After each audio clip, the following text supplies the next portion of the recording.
Bonjour à toutes et à tous. Avant tout, nous vous présentons nos meilleurs vœux pour cette nouvelle année et vous remercions d'être présents si nombreux. Nous remercions Madame le maire et son conseil pour cette invitation. Je me présente, Lucas Konsler, maire du conseil municipal des jeunes. Nous sommes conscients de représenter les jeunes et chanceux d'avoir été élus, d'avoir la parole pour participer à la vie de notre village. Avec mes camarades élus, nous allons réaliser quelques actions pour aider notre prochain. Cette année, nous renouvellerons la collecte pour les Restos du Cœur et pour un refuge pour animaux. Nous organiserons une visite du village et ses coteaux pour nettoyer la nature qu'il faut préserver.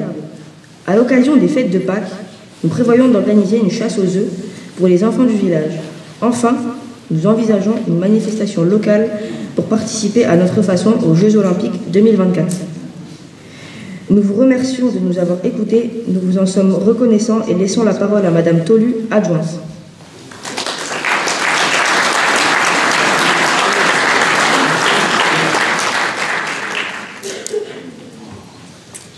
Bon, exercice hautement périlleux pour moi. Bonjour à tous. Donc je commencerai mon propos par des vœux sincères et chaleureux à chacun de vous, à vos familles, à vos proches. J'adresse également mes meilleurs souhaits à Madame le maire et son conseil. Donc la cérémonie des vœux, c'est un moment de convivialité qui marque la vie dans notre village et lui donne un sens. Cette cérémonie est l'occasion pour nous de vous faire un rapide tour d'horizon des principaux investissements intervenus en cours d'année et aussi vous informer de quelques projets pour 2024. À l'école Jean Morette, donc un préau de 170 mètres carrés a été construit. Jouxtant l'existant, il permet aux enfants de profiter davantage de l'espace par tous les temps. L'ensemble du bloc sanitaire a été abattu et refait à neuf, plus grand, plus fonctionnel, comportant plus de toilettes, et un sanitaire PMR a été créé. Donc, profitant de ces travaux, nous avons fait démolir les piliers et les bandeaux situés en façade de l'école. Le montant de ces travaux s'élève à 296 500 € hors taxes et le budget initial a été maintenu.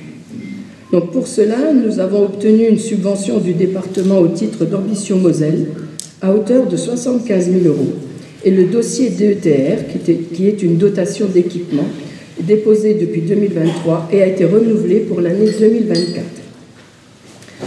Dans la ruelle des Frécards, quelques nouvelles habitations sont sorties de terre et maintenant finies. Donc, profitant de la création des trottoirs devant chaque propriété, la gaine pour la fibre y a tout naturellement trouvé sa place. Le revêtement de cette route sera réalisé fin du premier trimestre 2024. La société Stradest a été retenue pour ces travaux, dont le coût s'élève à 55 000 € hors taxes. Sur la zone de Messon-Pré, donc nous avons dû renforcer le talus sur le passage Buzet qui donne l'accès au terrain communal et par là même nous avons sécurisé les abords du ruisseau face à la société côté clôture. La société Jean Lefebvre a effectué ces travaux pour un montant de 5 200 € hors taxes. La porte de la salle des fêtes n'était plus étanche et fermait mal. Aussi, nous avons procédé à son changement. La société Alubadré a réalisé l'intervention pour un montant de 5 700 € hors taxes. Quant aux espaces verts, l'ESAT de Vitry a œuvré à de nombreuses reprises sur la commune pour exécuter des contrôles, des coupes, des élagages de nos arbres. Pour certains, il n'y a pas d'autre issue que l'abattage parce que trop fragilisé et donc potentiellement dangereux. Nous continuerons à les solliciter compte tenu du caractère social de l'organisme, mais surtout du bon travail réalisé et avec un tarif tout à fait compétitif. Voilà à peu près pour 2023. Pour les travaux 2024, un audit énergétique de la mairie a été effectué au cours de ce 4e dernier trimestre par Matec. Suite au retour de cet audit, le conseil municipal décidera des travaux à réaliser. La société Économies Erosi a été sollicitée pour la recherche de subventions et procédera aux appels d'offres. Les demandes de devis sont en cours. Encore des travaux dans nos 2 écoles. Dans le cadre de travaux d'économie d'énergie dans les écoles, des devis vont être réalisés pour le changement des menuiseries ainsi que l'isolation des bâtiments. À cet effet, il existe un fonds vert dédié aux écoles que nous ne manquerons pas de demander. Pour nos routes, la dégradation de la route communale se situant des ateliers municipaux jusqu'à l'antenne Bouygues vers Marange-Sylvange nécessite une bonne réhabilitation. Une étude est actuellement menée.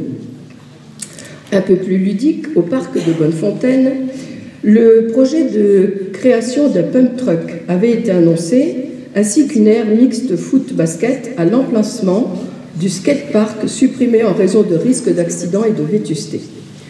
Ce projet avance dans son étude, des devis sont réalisés, les demandes de subvention ont été déposées à la DETR au titre de 2024 et d'autres sources d'aide sont également recherchées. Le site sera placé sous caméra de surveillance. Le budget préalable est de 275 000 € hors taxes. Le sol du City Stade, près du terrain de foot, ayant bien vécu, il a été décidé de procéder à la réfection de celui-ci en partenariat avec la commune de Fèvres. Voilà brossé à peu près le tableau pour cette nouvelle année. Eh bien, je termine ici mon propos en vous remerciant pour votre patience et votre écoute. Je remercie toutes les bonnes œuvres qui nous permettent de bien vivre à Smécourt. Et je passe la parole à Martine Martin, notre maire. Merci.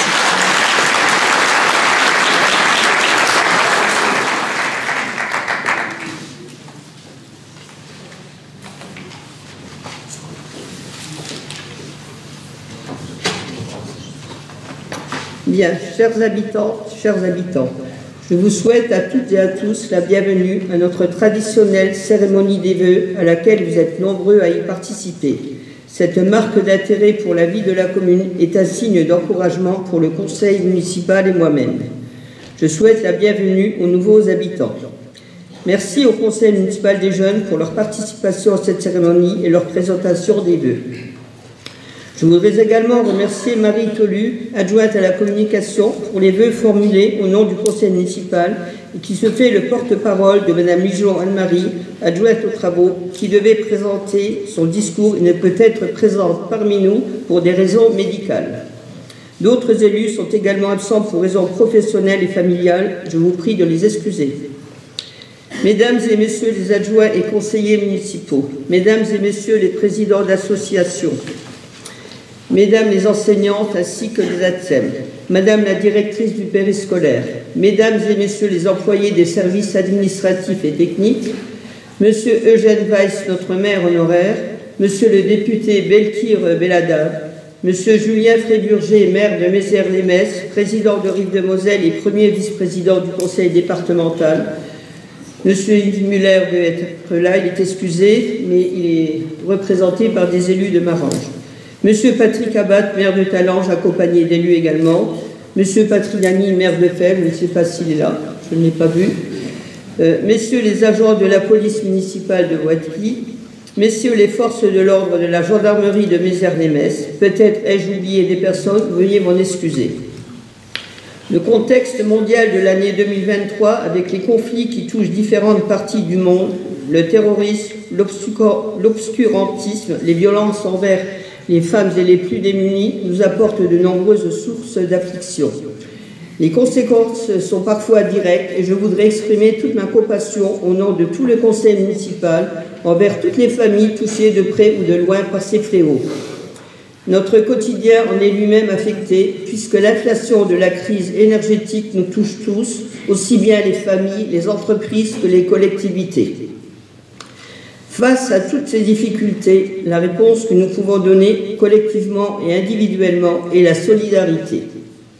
Le constat que nous pouvons faire au sein de notre commune, aussi bien parmi la population que les associations et les entreprises, est que la sensibilisation est forte et la mobilisation exemplaire. À l'heure où l'effort collectif, mais aussi la solidarité doivent être notre boussole, je sais que chacun d'entre nous pourra comprendre les efforts auxquels notre commune doit consentir pour maintenir l'ensemble de ses services publics et sa capacité à investir à votre service sans augmentation de la taxe foncière. Smécourt ne tombera pas dans l'immobilisme et continuera de porter l'image d'un village où il fait bon vivre. Nous continuerons de soutenir les associations de leurs demandes, que ce soit pour la logistique ou la mise à disposition du personnel communal. La municipalité assure pour sa part les frais de fonctionnement des diverses structures mises à disposition et en 2023, comme les années précédentes, les demandes de subventions souhaitées par les diverses associations ont été intégralement honorées sous condition des documents officiels demandés. Merci à Claude Millot et aux nombreux bénévoles qui se sont mobilisés pour le Téléthon 2023 qui va permettre de remettre à l'AFM la coquette somme de 24 444 €. Encore un grand merci à tous de donner de votre temps pour cette grande action. Nous continuerons à subventionner les aides aux particuliers pour leur amélioration de l'habitat, les aides aux écoles afin que nos enfants et nos enseignantes puissent travailler dans d'excellentes conditions. La tâche des enseignantes est importante et je tiens à les encourager et à les soutenir pour leur professionnalisme. Je leur fais toute confiance pour mener à bien leur mission. Toutes les actions et services au niveau du CAS seront maintenus afin de garder le lien social avec nos aînés sans oublier nos administrés de tout âge. Merci à l'ensemble du personnel communal, administratif et technique qui chaque jour est au service des administrés. Des modifications ont été apportées dans l'organigramme quant au fonctionnement du conseil municipal et en particulier les délégations d'adjoints. D'une part, M. Frédéric Henry, adjoint aux travaux, a décidé pour des raisons personnelles de mettre fin à ses fonctions. Par arrêté du 23 janvier 2023, celui-ci a été notifié à l'intéressé et adressé au préfet de la Moselle. Le conseil municipal s'est prononcé le 15 février 2023 pour le retrait de la délégation d'adjoint de M. Frédéric Henry. Madame Anne-Marie Migelon, conseillère, a été adjointe aux travaux lors de la séance du conseil municipal du 2 juin 2023 en remplacement de M. Frédéric Henry. D'autre part, pour des raisons que je tairai ici, j'ai été contrainte de retirer la délégation d'adjoint à la vie associative à M. Serge Pouznikov par arrêté du 6 juin 2023. Celui-ci a été notifié à l'intéressé et adressé au préfet de la Moselle. Le conseil municipal s'est prononcé le 8 septembre 2023 pour le retrait de la délégation de M. Serge Pouznikov. Lors de la séance du conseil municipal du 8 septembre 2023, M. Vincent Falzon, conseiller, a été élu adjoint à la vie associative. Nous leur souhaitons pleine réussite dans leurs fonctions.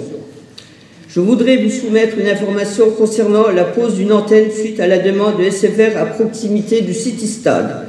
Lors d'une première réunion dans une commune voisine, j'avais émis un avis défavorable car nous avons déjà l'antenne Orange et Free à côté du terrain synthétique.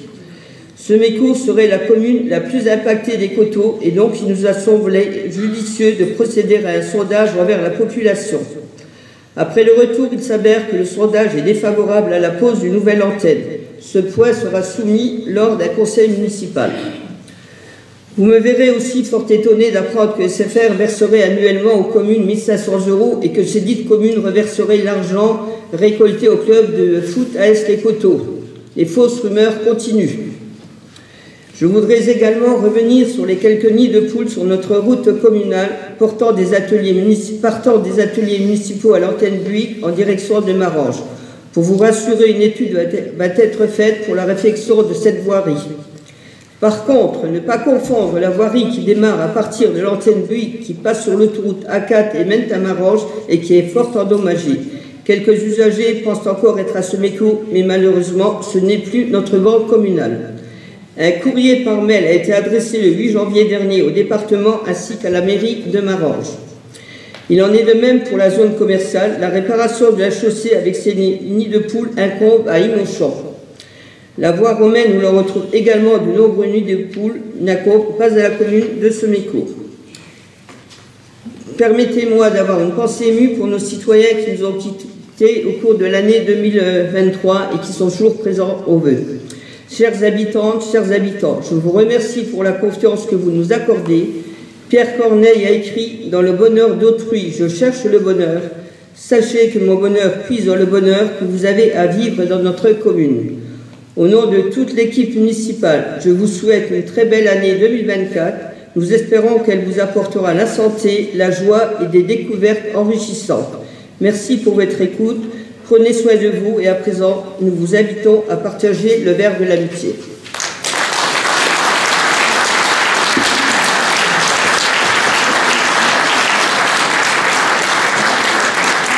Je vous remercie.